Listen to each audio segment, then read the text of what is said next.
O que é psicanálise vincular e como utilizar nos atendimentos de casal e família? Sejam todos muito bem-vindos, muito bem-vindas. Eu sou a psicóloga Caroline Trevisan, sou professora universitária, doutoranda em psicologia e realizo diversas pesquisas sobre casais e famílias. E hoje nós estamos aqui com o nosso programa Psicanálise, Casal e Família, programa em que eu ensino psicólogos o passo a passo para realizarem atendimentos de casais e famílias, seguindo a abordagem psicanalítica e sentindo segurança na sua prática profissional. Sejam todos muito bem-vindos, muito bem-vindas. O nosso tema de hoje, então, é o que é psicanálise vincular e como nós podemos utilizar a psicanálise vincular nos atendimentos de casal e família. Eu vou fixar aqui nos comentários o tema da nossa live.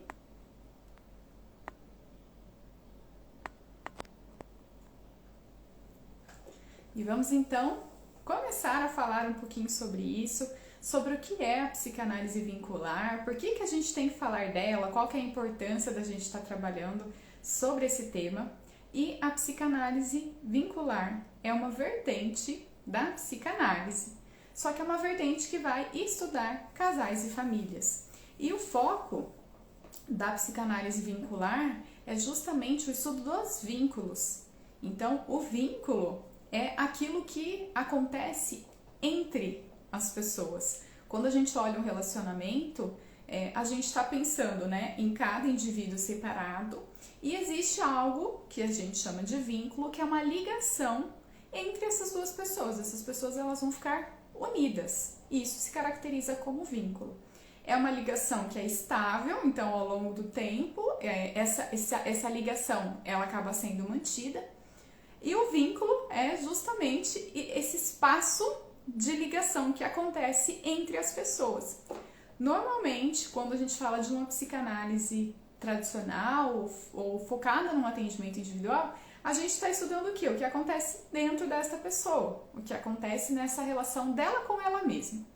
Quando a gente está falando da psicanálise vincular, o propósito é enxergar as ligações, enxergar os vínculos, é enxergar o que faz com que esse casal, por exemplo, se mantenha unido, o que está por trás desses, quais são as alianças que configuram esse tipo de ligação.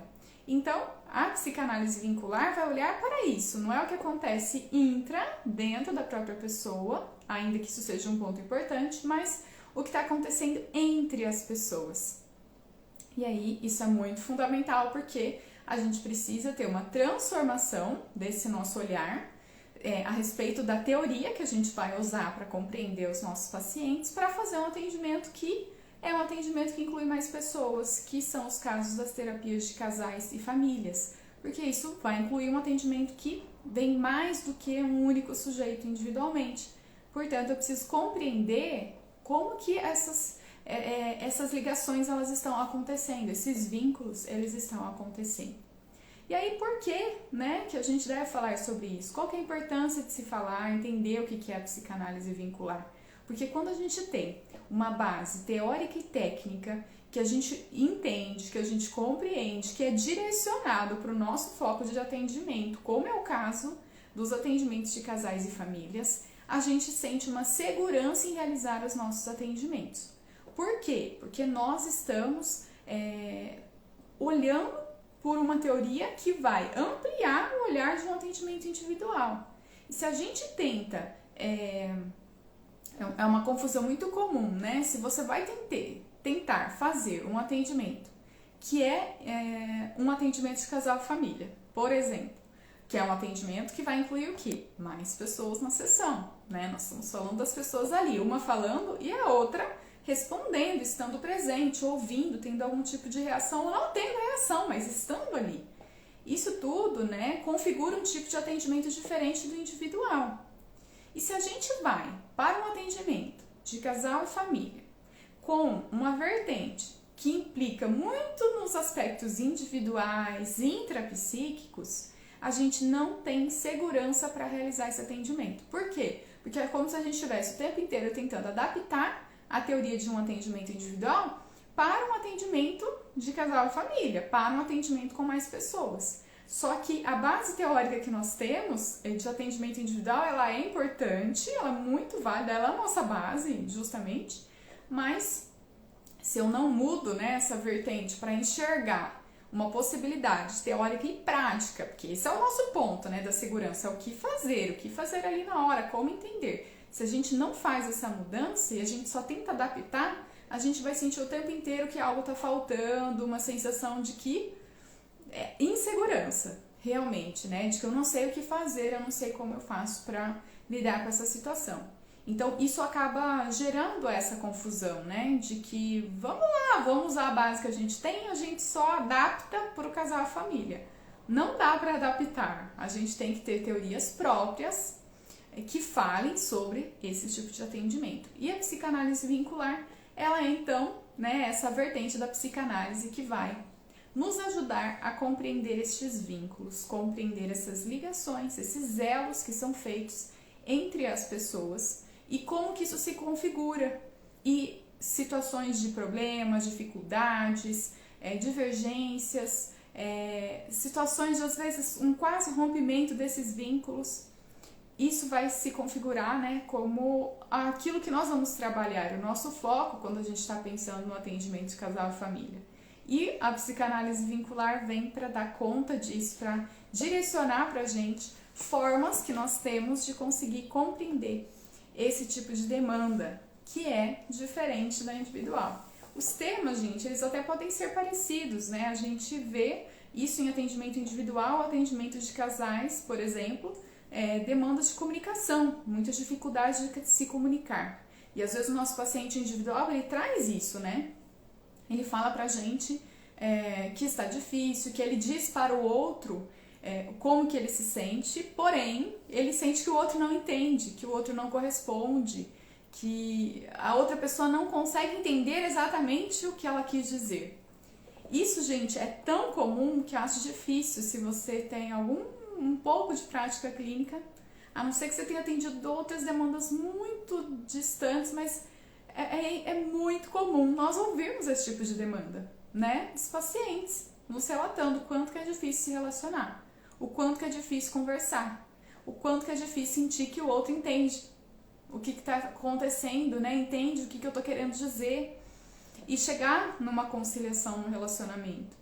Isso a gente vê no atendimento individual e tudo bem, né? Nós vamos trabalhar isso também. Só que quando a gente trabalha o atendimento individual, a gente está olhando esses aspectos que são da pessoa, dela com ela mesma. Ela conta as experiências que acontecem com outras pessoas, mas a grande questão que nós vamos trabalhar é como que isso impactou nela, focando nesta pessoa, no seu psiquismo, nas suas vivências, na maneira como ela internalizou as situações que ela tem passado. Então, nós vamos olhar para isso. Quando a gente fala de um atendimento de casal, também as queixas relacionadas à questão da comunicação, elas são muito intensas, né? É muito comum vir queixas de relacionamento, como que eu faço para me relacionar. E aí, quando a gente receber esse casal, o que vai ser o ponto, né? Quando vier, por exemplo, um parceiro e falar, olha, aconteceu essa semana, eu falei e a pessoa não me entendeu. Eu quis dizer uma coisa, ela entendeu outra e não era esse o significado que eu estava dando. A outra pessoa, quando a gente fala de um atendimento de casal família, a grande questão é que a outra pessoa está presente. A gente não ouve só a representação que a pessoa fez para ela das suas experiências, mas o outro parceiro também vai falar. E muitas vezes eles dizem o quê? Olha, eu vou falar, não foi bem assim. Você esqueceu que aconteceu isso antes. Você não comentou isso e a pessoa complementa. E aí é o ponto em que nós vamos, né, ter um traquejo diferente, porque não adianta eu ficar olhando só para o individual, como cada um está se sentindo e tentando atender como se fossem dois indivíduos fazendo a sessão ao mesmo tempo, dois indivíduos separados, eu fazendo duas terapias em conjunto. Não dá, porque a terapia de casal ela vai focar no quê? No entre, nessa ligação entre as pessoas. Então, meu foco não vai ser só em um ou só no outro, mas o que está fazendo com que esse casal ele continue unido. Isso é muito importante e por isso a gente precisa ter toda uma bagagem, um referencial teórico e técnico para a gente conseguir atender e sentir que realmente, né, eu posso me sentir segura atendendo porque eu consigo visualizar isso, eu consigo visualizar como eu entendo e como eu faço para intervir nesse tipo de situação.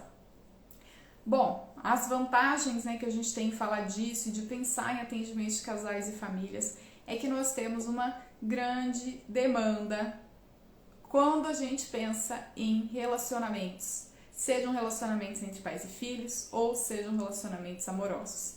É raro, muito raro, a gente ouvir de pessoas que tá tudo bem e que não tem nenhuma questão no relacionamento que precisa ser melhorado, que precisa ser modificado. O que a gente mais escuta é as dificuldades de se comunicar, as dificuldades de entender o que o outro está vivendo, o que o outro está passando e de lidar com as transformações que as nossas relações elas vão tendo ao longo do tempo. Porque a gente muda e a forma de se relacionar também muda. Só que nós estamos falando do quê? De mais de uma pessoa que está ligada, que está se relacionando. E às vezes essas mudanças acontecem de maneiras muito diversas.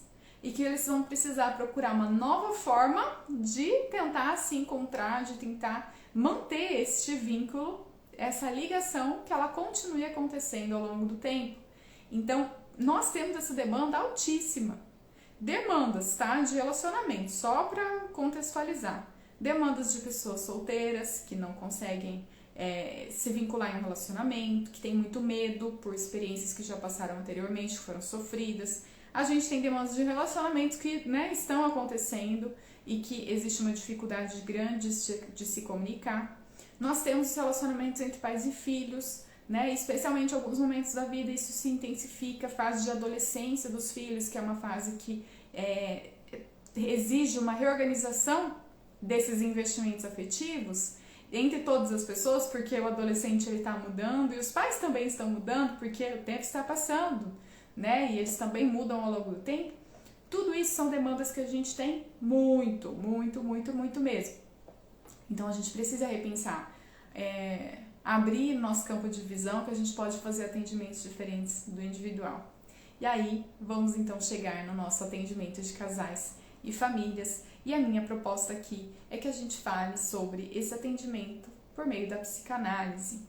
Psicanálise, né, teoria da qual eu sou apaixonada, sempre me identifiquei, gostei muito desse tema desde antes mesmo de entrar na faculdade, né, eu assistia Café Filosófico e eu gostava muito de verificar lá as palestras que às vezes traziam o Freud, traziam lá, né, o inconsciente, pré-consciente, consciente, falava do id, ego e superego, falava de como esse aparelho psíquico ele era constituído. E aquilo já me instigava desde antes de entrar na faculdade. E aí, quando eu entrei na faculdade, realmente, né, apesar de estar aberta para as outras abordagens, realmente a psicanálise meio que me escolheu. E eu fui estudando ao longo de tempos, tendo minha prática clínica, me formei, fiz especialização. Depois, no mestrado, tive a oportunidade de tomar contato com essa outra vertente da psicanálise, que até então eu não tinha visto, que até então não tinha nem ouvido falar, e pra mim, gente, não era nenhuma possibilidade mesmo de atendimento, né? Eu não pensava em atender casais e famílias quando eu comecei lá atrás a realizar meus atendimentos clínicos. Foi todo um processo que eu fui conhecendo a psicanálise vincular, fui começando a fazer uma análise dos vínculos, e aí eu comecei a perceber que quando eu estava olhando para uma família, eu olhava para uma criança, o que acontecia? Né? Não era só a criança. Muitas vezes o que a criança sentia refletia toda uma relação familiar, que também participava, de certa maneira, daquele sintoma, participava daquela demanda que tinha trazido a criança até a minha clínica. E aí foi o momento em que eu comecei a tentar buscar teorias para entender isso. Como que é isso? Porque a gente fala de desenvolvimento, eu vejo uma fala muito grande, um foco muito grande nos nossos estudos em pensar o desenvolvimento na perspectiva da criança. Então a criança, as fases que a criança passa, o que é importante fazer em cada fase. Só que o que eu sentia falta era de olhar que, olha, isso não é um processo que é vivido só pela criança. Isso é um processo vivido pela família. Então, como que essa família também se desenvolve e muda ao longo do tempo, das faixas de idade da criança e depois na adolescência? E aí, a psicanálise vincular veio como uma proposta que eu conheci no meu mestrado, para que desse essa liga, para que desse para entender Veja, não era só o que a criança estava passando, mas essa ligação entre a criança e a sua família, entre a criança e naquela época, né, a família que eu realmente me debrucei, fiz um estudo de caso, era uma família que os avós eram os principais responsáveis pelas netas, né? A gente tinha a mãe biológica e um padrasto que também participavam, mas as avós eram as principais responsáveis pelas netas. Então, era muito para entender essa ligação, né? E foi meio que assim, né? Eu olhei sobre os vários pontos de vista dentro desse estudo de caso. Não fiz só com as crianças, incluía os avós, fiz entrevista com eles, fiz entrevista com a mãe biológica, fiz entrevista com esse padrasto, e aí deu para perceber o quanto que eles estavam assim, né? O que as meninas estavam vivendo tinham total correlação com o ambiente familiar, com o restante das relações das gerações anteriores, né? Porque eram 3 gerações, era a avó, a mãe e as filhas. Então foi uma experiência muito incrível, e a partir disso eu comecei realmente a me debruçar sobre a psicanálise vincular. Porém, né, quando eu fui me debruçar sobre isso, eu tive dificuldades para encontrar materiais que falassem disso. Isso foi uma das razões que eu acabei decidindo contextualizar, trazer esse tema para vocês e também ensinar psicólogos a atender casais e famílias, porque eu não senti que eu não encontrei um espaço confiável de referência que eu pudesse realmente pegar, fazer um curso, uma formação. Eu tive que aprender muito estudando sozinha, fazendo algumas aulas, aulas curtas, né, disciplinas, mas às vezes disciplinas muito focais, eu tive que ir estudando ao longo do tempo para compreender. E eu quero hoje contextualizar isso para vocês, né? Dar esse primeiro passo, porque realmente é um primeiro passo. A gente tem muitas coisas, poderia dar um curso inteiro só de psicanálise vincular, mas hoje a proposta é a gente pensar como que isso aconteceu, como que a psicanálise ela começa a se debruçar sobre casais e famílias, já que se a gente for olhar nas origens, por mais que o Freud ele traga algumas considerações a respeito das famílias, ele analise um pouco disso, ele não faz um atendimento de casal, ele não faz um atendimento familiar, né? Ele não tem uma teoria focalizada consistentemente em trazer questões familiares especificamente, um conceito específico sobre família, ele não traz isso. E aí a gente vai ver que é um processo histórico que vai fazendo com que a psicanálise se aproxime realmente dessas demandas.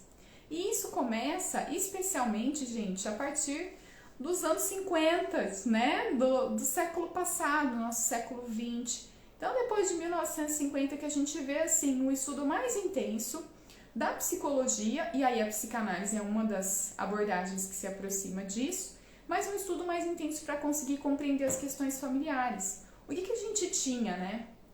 A gente tinha, vamos lembrar um pouquinho desse processo de saúde, o que a gente tinha anteriormente, era muito comum os hospícios. A gente tinha as pessoas que ficavam ali internadas realmente em manicômios. E o que acontecia, né? Quando a gente tem essa concepção de internar a pessoa dentro de um espaço, passava-se a ideia de que existe um muro que separa aquilo que é saudável do que é patológico. Então, o patológico é aquele que, por exemplo, tem esquizofrenia, tem delírios, alucinações, está fora da realidade. Então, a gente coloca ele, né, dentro de um muro que vai separar esse normal, entre aspas, do patológico. E aí o que acontece? Esses profissionais que trabalhavam com essas demandas, na época, trabalhavam especialmente com psicóticos, eles começaram a perceber que o que acontecia é que existiam questões familiares que estavam impactando nos sintomas daqueles pacientes. Então, pacientes que tinham psicose, eles também tinham uma relação familiar que precisava ser olhada e que isso repercutia no seu próprio sintoma. E aí, esse é um dos grandes assim, movimentos para se estudar, sair do individual para ir para o grupo, para ir para o atendimento de casal, atendimento de família, e início foi especialmente o de família, que era essa ideia de que a família ela tem um impacto muito grande no sintoma de um paciente. Então, a gente deveria o quê? Não somente separar esse indivíduo, isolar ele dentro de um manicômio, mas incluir a família para que ela pudesse ser mais participativa. e para que esse sujeito, né, não fosse um momento assim, ele tá lá, ele tá se tratando, mas quando ele volta, vai se reintegrar para o contexto social novamente, a família não mudou. E aí ele volta para aquele contexto que é patológico muitas vezes, e aí isso faz com que os sintomas eles possam se intensificar novamente. Então é um trabalho todo feito para conseguir compreender essas relações familiares. E aí, esse ponto, né, eu acho que é um dos grandes pontos centrais que abre o caminho para a gente começar a olhar que, olha, talvez olhar só para o individual, isso traz um tipo de resultado, mas dependendo da situação, quando não é uma demanda só individual, a gente vai precisar olhar para o vínculo, que era um caso desses pacientes psicóticos. E aí existe esse movimento todo, que eu penso assim, num contexto de saúde, transformação de saúde mesmo, para trazer para a gente que a gente precisava ampliar o nosso olhar. Que o sintoma, ele pode ser um sintoma que ele está localizado em uma pessoa, que porta esse sintoma, mas que traz o sintoma que vem, deriva de todo um meio familiar. E localizado em um sujeito só, identificado em um sujeito só, mas que deriva desse contexto familiar como um todo. Então, isso eu acho que é um grande marco, e aí a gente vai ter todas as mudanças que a gente tem com relação à questão da saúde, a questão de repensar a saúde mental, a questão de repensar e colocar clínicas de hospital-dia, né, que a pessoa pudesse ir lá, um psicótico, por exemplo, ele pudesse ir passar o dia na instituição, mas que ele depois retornasse para o seu lar, retornasse para a sua casa, o convívio que ele tinha com a sua família. Então, esses movimentos eles vão acontecendo e os estudos também vão repercutindo essa inclusão da família dentro desse tipo, dentro dessa proposta de tratamento dessas pessoas. E aí é importante a gente olhar para isso, né? Ter essa referência e entender esse processo de desenvolvimento. Consequentemente, os estudos também começam a ampliar isso. E a gente também tem uma situação que eu acho que também foi muito marcante quando a gente pensa nos estudos de casais e famílias, que é a questão dos estudos de Bion sobre os pessoas, soldados que tinham ido para a guerra e tinham voltado, e os traumas que esses soldados traziam, né? O quanto que tinha sido muito difícil vivenciar esse período de guerra, os traumas, e que isso se tratava, né, de uma vivência em que vários deles, né, para não generalizar, mas vários traziam, né, e o Bion fazia esses grupos focando, né, nessas pessoas que tinham voltado da guerra e que tinham ali sofrido muito, um nível assim que ultrapassava aquilo que a pessoa conseguiria lidar. Quando a gente olha essas situações de guerra, é muito comum as dificuldades em falar sobre o que aconteceu, sentir como se fosse assim um tema proibido, não pode ser falado, uma tentativa de voltar a sua vida ao normal, entre aspas, aquilo que era antes da guerra, mas sendo uma pessoa completamente diferente, porque teve que se deparar com mortes de conhecidos, teve que passar pelo risco de morte em boa parte do tempo em que esteve ausente no período de guerra. Então todas essas preocupações, elas são de um nível de estresse elevadíssimo e de sofrimento muito intenso. E aí isso também se repercutia nas vivências pós-guerra. E aí é um outro ponto, né, que a gente também começa a ter esse olhar, né? Olhar para o quê? Para este grupo, olhar sobre o impacto que o social tem sobre o indivíduo e não nele sozinho. Porque não era uma vivência de uma pessoa só que foi para a guerra, mas era uma vivência coletiva. Então, a ideia, quando a gente pensa em atender casais e famílias, é a gente começar a olhar que, assim, não é algo só desse sujeito, não é algo só individual. O que eu estou dizendo é que existe o impacto desse grupo, seja ele um grupo, o casal, relacionamento amoroso, seja ele o grupo familiar, seja ele o grupo social, né, o país em que você se encontra, a cultura que você pertence. Tudo isso gera impacto em você e pode sim trazer para esse indivíduo sintomas. E aí é o momento que a gente vai se debruçar em olhar, em ampliar, sair só desse individual para olhar o que a gente tem, né, avançando, separando, né, fazendo uma transformação disso para os impactos do coletivo, os impactos das relações que os outros estabelecem com esse sujeito e como isso acaba impactando na sua personalidade, na forma como essa pessoa pensa, sente e age no seu dia a dia. Bom, quando a gente olha então esse histórico, né, a gente vai ver que nós temos ali uma base no Freud. O Freud, ele é a nossa base, porque o Freud vai falar do inconsciente. E nós temos todo esse movimento que não é só da psicologia, de começar a olhar para as famílias dos psicóticos, de olhar para pessoas que tinham vivido a guerra. Mas além disso, né, a gente tem que olhar o seguinte: várias abordagens começaram a buscar formas de compreender. Então, buscar conceitos, buscar teorias. E o que diferencia a psicanálise vincular de outras abordagens? É que a psicanálise vincular, ela se propõe a olhar esses vínculos pensando que nós temos uma grande parte do nosso psiquismo inconsciente e que também nossa relação em grupo vai constituir uma série de questões inconscientes que a gente não percebe, mas que mantém a gente ligados uns aos outros. E aí, qual que é o foco, né? Olhar para esses elementos inconscientes, olhar o vínculo e o que está inconsciente para aquelas pessoas. Porque quando a gente olha para os relacionamentos, né, a gente pode se perguntar isso, né? Por que você mantém esse relacionamento com esse parceiro ou parceira? É muito comum a gente citar alguns elementos que pra gente são conscientes, são claros, né? Gostos semelhantes, alguns valores parecidos. A gente olhar, né, uma proposta de um projeto de vida juntos. Então, características de personalidade, a gente olha isso e a gente consegue definir isso conscientemente em muitos dos nossos relacionamentos. Mas sempre vai existir um conteúdo inconsciente, questões inconscientes que impactam a nossa forma de se relacionar, o porquê a gente se relaciona e por que a gente mantém essa relação ao longo do tempo. Esses elementos, eles não são conscientes para nós, eles são inconscientes. Só que, dependendo desses motivos que fazem com que eu me ligue uns aos outros, esses motivos eles podem trazer alguns componentes que são patológicos, eles podem trazer componentes que precisam ser transformados e a gente precisa olhar para isso. Só que a pessoa que está nesta relação, como é algo inconsciente, ela mesma não consegue realizar isso sozinha. E aí são os pontos em que nós vamos olhar para isso e que a psicanálise vincular se propõe a olhar. Então, outras abordagens, por exemplo, a gente tem a abordagem sistêmica, e a sistêmica ela vai trazer muita questão dos sistemas, né? A relação entre os sistemas e falar disso pensando em casais e famílias. Porém, quando a gente está falando da psicanálise, a gente vai ter esse olhar para os elementos inconscientes. E isso é a base que o Freud nos deu, né? O Freud fala lá desde as tópicas, né?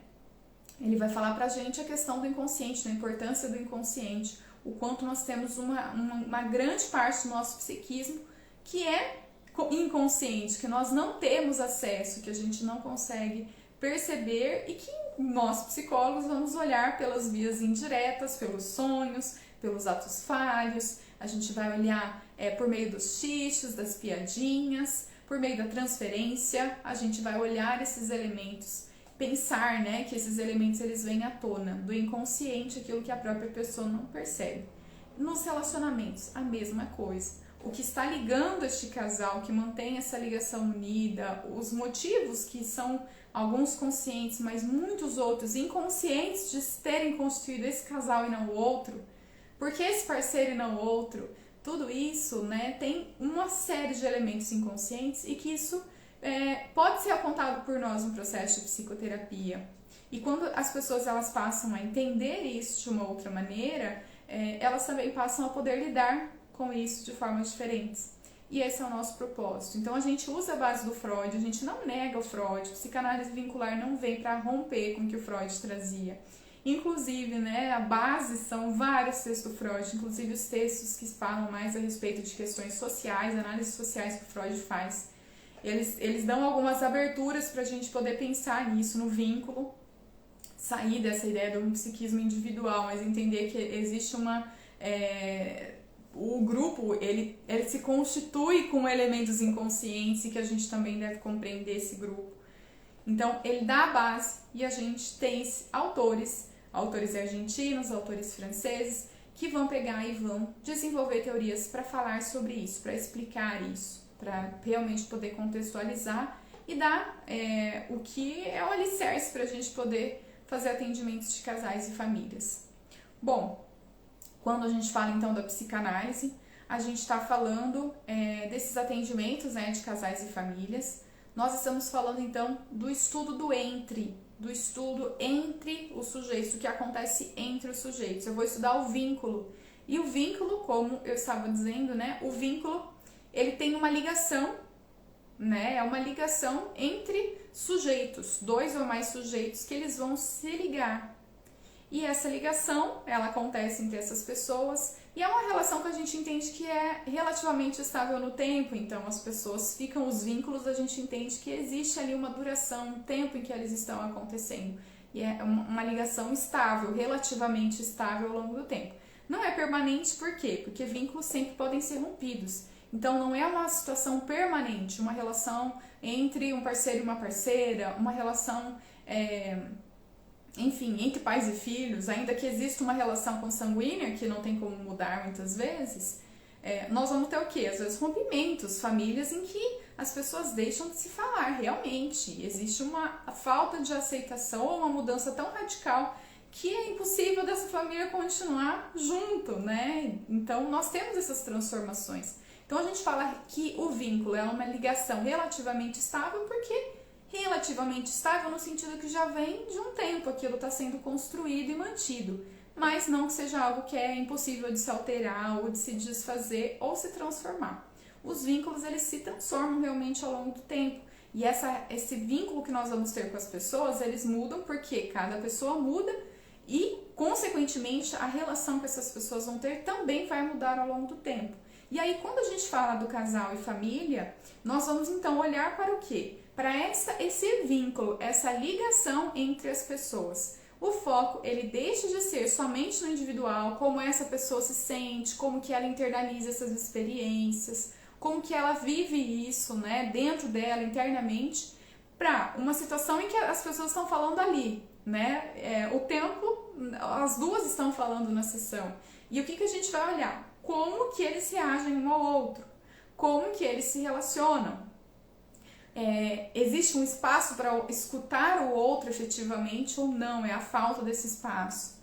Existe um assunto que eles nunca aceitam falar, ou que um dos membros não aceita falar, ou tem muita resistência em falar. Então nós vamos olhar para isso, essas reações. O que faz com que eles estejam ali, o que faz com que eles se mantenham unidos. Isso é uma questão do vínculo, é uma questão que vai além dos próprios sujeitos. E claro que existem as questões intrapsíquicas, né? As pessoas, elas chegam pra gente relatando como elas entenderam a experiência, na visão delas. Mas, quando a gente fala de terapia de casal e família, o que acontece nós vamos ter o outro reagindo. Vai ter aquele que vai começar, vai falar e vai relatar provavelmente uma experiência que esse casal passou. E o outro, né, não é um outro só representado, como é numa terapia individual.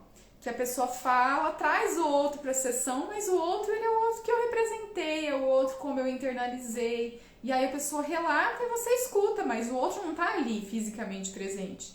Quando a gente fala de atendimento de casal e família, o outro está ali. Nós temos uma diferença que é a presença. A presença, concretamente, efetivo, o outro está ali. Seu corpo está ali, a pessoa está ali. E isso causa uma diferença, porque eu estou falando e não só o terapeuta está ouvindo, mas o outro também está ouvindo. Esse parceiro ou parceira também está ouvindo. E esse outro pode se manifestar. E como essa manifestação vai acontecer, essa interação vai acontecer, é justamente o que nós vamos observar, o que nós vamos nos atentar nos atendimentos. Não é só como cada um percebeu as situações, ainda que isso é um ponto importante, porque traz esse histórico de cada pessoa individual, mas é como, apesar disso, com essas vivências, essas pessoas aqui continuam unidas, elas continuam ligadas. E como que está sendo essa ligação? É algo saudável? É algo patológico? Então a gente vai observar isso. E essa diferença é fundamental. Não é um relato do que eu vivi com aquela pessoa que não está aqui, como acontece no individual. É um relato que eu relato, o outro escuta como eu enxerguei a situação, o outro faz o quê? Reage. Ele também pode falar a versão dele. E aí, como eles vão lidar com isso, é o ponto que a gente vai procurar observar nos nossos atendimentos. É olhar a ligação, não é olhar só como cada pessoa age com ela mesma, mas sim como eles estão ali efetivamente ligados. E o que é muito legal, é muito gostoso para nós que estamos atendendo, é que nós estamos vendo a situação acontecendo, porque eles estão reagindo ali na nossa frente, né? As pessoas estão ali, elas estão se comunicando, elas estão falando. E isso faz com que a gente consiga ter uma visão muito mais ampliada do que quando a gente está atendendo alguém só no individual. Porque no individual é importante, mas nós temos essa visão, né? Uma visão parcial dessa pessoa. Se o foco é uma demanda individual, gente, terapia individual é ótima, né? Ótimo, não tem o que discutir. Quando a gente fala de uma demanda que é uma demanda de relacionamento do casal efetivamente, do vínculo, aí a gente precisa o quê? De um atendimento de vínculo, um atendimento vincular, que inclua essas duas pessoas. Porque o que precisa ser trabalhado não é só uma, mas sim, o que precisa ser trabalhado é a relação, né? Esse vínculo, essa ligação entre essas pessoas. E aí, o que nós vamos fazer, né? Nós vamos olhar e procurar compreender quais são os pactos que são feitos para manter este relacionamento, né? Para manter esse vínculo. Eu até estou usando a palavra relacionamento, mas assim, gente, a gente usa na psicanálise a ideia de relações, né? Muito para relações objetais, no sentido de falar de como a gente apresenta internamente esses encontros que nós temos com as pessoas, né? E essas representações, elas são o quê? Elas representam algo, elas não são efetivamente, né? Então, se alguém vem e conta pra você uma experiência que ela passou, ela tá contando o quê? A representação dela, como ela internalizou para ela. Não exatamente o fato em si, ou não que todas as pessoas tenham vivido aquela mesma experiência sentindo a mesma coisa. Então, isso é muito da relação. Quando a gente fala da psicanálise vincular, o nosso foco não é essa representação individual que cada um tem, mas é realmente olhar além do que eu represento para mim individualmente, mas olhar o que está acontecendo entre as pessoas.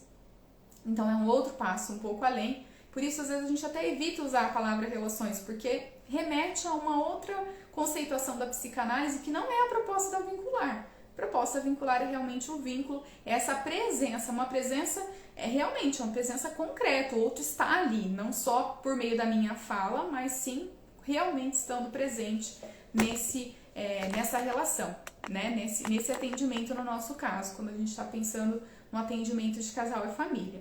E aí a gente vai olhar então o que faz com que esse casal se mantenha unido. Psicanálise vincular, ela olha o vínculo, mas o vínculo, gente, ele é a ligação. A gente precisa de algo mais para que essa ligação ela permaneça.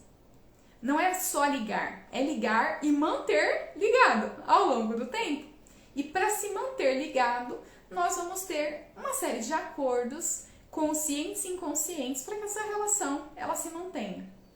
E isso é muito nítido, né? Observem, por exemplo, relações familiares, isso fica muito nítido, e relações com adolescentes é um bom exemplo com isso, né? Nós temos, por exemplo, situações de adolescentes que nós temos lá a família, e às vezes esses pais, eles passaram o quê? Toda a sua tradição familiar, a sua cultura, e eles transmitem isso aos filhos. E as culturas, elas vão envolver uma série de aspectos, né? Como agir, como se portar, valores, o que é certo, o que é errado. E também vão trazer uma concepção, dependendo da família, uma concepção religiosa também. E aí eu vou usar esse exemplo para trazer para vocês. O que acontece? Quando a gente está falando lá de um adolescente, o adolescente está numa etapa em que ele está descobrindo a sua própria identidade. Ele está precisando definir, essa é a grande tarefa do adolescente, definir a sua própria identidade. E aí, o que acontece? Né? Acontece que o adolescente, para ele descobrir essa identidade, ele vai muitas vezes se distanciar daquilo que os pais trouxeram, para ele começar a conhecer coisas novas, valores novos, e repensar o que faz sentido para ele, independente da família. Não que o adolescente vai desmerecer tudo que a família traz, não é isso. Mas ele vai precisar construir um espaço novo, ele vai precisar construir um espaço dele, né? Com uma definição dele, do seu ponto de vista, de como ele se sente. E do que ele entende que configura a sua própria personalidade. E aí, qual é o ponto? O ponto é que nós temos, então, às vezes, o quê? Uma concepção religiosa, uma determinada religião, uma crença. E aí, um adolescente quer o quê? Uma crença diferente. Ele segue outra, ele entende que aquela religião não faz sentido. E claro que nós temos maior flexibilidade ou rigidez nas famílias, isso depende do grupo familiar, mas estou usando um exemplo de uma família em que o valor religioso seja muito importante, que seja muito difícil aceitar um filho tendo um valor, um ideal religioso diferente. E aí é um ponto muito importante que isso pode sim repercutir nesse vínculo se mantendo unido, né, que ele consiga se manter ao longo do tempo ou não. Por quê? É possível, né, manter este vínculo com o filho seguindo uma religião diferente? Se a religião pode, dentro dessa família do exemplo, for uma religião, for um ponto muito importante, crucial para essa família, então como que esse investimento que cada pessoa faz uma na outra dentro da família, esse investimento emocional, a gente investe no outro, isso pode sofrer uma alteração. E aí é o ponto que nós vamos olhar. Qual aliança foi feita? A aliança, gente, é o acordo para que o vínculo ele continue ao longo do tempo. Então, o que precisa ter ali nessa aliança? O que foi combinado e que vai ser específico para cada grupo? O que precisa ter e o que não pode ter, porque isso também é definido. Não só o que a gente pode fazer, mas aquilo que a gente não pode fazer para que esse vínculo ele continue, ele seja mantido. Então, a psicanálise vincular, um dos focos é olhar isso. Pactos, alianças, olhar a importância, né, da presença do outro, mais do que a representação que eu faço do outro, mas o outro presente, o outro efetivamente ali interagindo, o impacto desse outro, né, nessa ligação, o quanto que cada um, de alguma maneira, contribui para essa ligação ser mantida e de que maneira essa vinculação é mantida. Então, isso tudo são pontos que a psicanálise vincular ela vai olhar. E aí, a ideia, né, é que a gente consiga ampliar e não só olhar para o psiquismo no sentido individual, mas olhar para o psiquismo entendendo que nós temos outros espaços psíquicos, não só o espaço intrapsíquico, né, que é esse do eu comigo mesmo, esse o que eu sinto, como eu me relaciono, pulsões, desejos, fantasias que se referem a um eu, mas que a gente amplie e olhe para os outros espaços psíquicos, que são conceitos da teoria da psicanálise vincular. Por exemplo, um espaço intersubjetivo, não só intrasubjetivo, mas intersubjetivo, é o espaço entre as pessoas, entre eles. O que mantém unido? Quais são as alianças? Como se constitui esse vínculo? Dentro dessa geração que está aqui presente. E além disso, a gente ainda considera um outro ponto, que é um espaço transsubjetivo, é o que está através deles, vai além deles. E aí entra toda a questão cultural, social, como por exemplo, né, os hábitos dentro de uma cultura, os valores dessa cultura, as crenças religiosas ou não que podem estar presentes e que sim impactam, né, na subjetividade dessas pessoas individuais, mas sim delas se relacionando. Assim como a gente tem o exemplo da vivência da pandemia, né, que houve uma transformação muito grande em várias formas de se relacionar. Teve que exigir ali uma mudança muito grande, por exemplo, os pais com seus filhos no momento de pandemia, às vezes tendo que trabalhar de casa, os filhos em casa, e eles tendo que assumir essas responsabilidades educativas de uma maneira diferente do que vinham fazendo até então. Isso tudo é uma mudança, veja, que é um aspecto social maior, mas que impacta nessa relação intersubjetiva entre as pessoas e entre si, com você mesmo. Porque ficar em casa, não poder sair, tudo isso impacta também na forma como a gente se sente, impacta na nossa subjetividade individual. Então, todos esses pontos, eles são importantes e eles constituem, né, essa introdução ao que é a psicanálise vincular, que é justamente esse estudo dos vínculos, é justamente esse estudo dessas relações né, que estão acontecendo entre as pessoas e pensar nos impactos que o social também traz para isso. Não só numa vertente mais individual, internalizada, mas com a presença do outro real e o quanto que esse outro real ele vai impactar para a forma como a gente vai se ligar uns aos outros no nosso contexto social. Espero que tenha ajudado, né? A proposta dessa live é dar uma pequena introdução a respeito da psicanálise vincular, a respeito de como a gente pode utilizar isso para atender casais e famílias, essa teoria, e ela é fundamental. Por quê? Porque a gente pode auxiliar os casais a enxergar esses componentes inconscientes do vínculo que eles estabeleceram entre eles, para que, enxergando esses elementos inconscientes, eles possam se tornar conscientes, terem uma representação, terem uma palavra que no meio que eles estão vivendo, e a partir disso eles possam gerar essa transformação. Quero agradecer muito a presença de vocês, fiquem bem e até a próxima!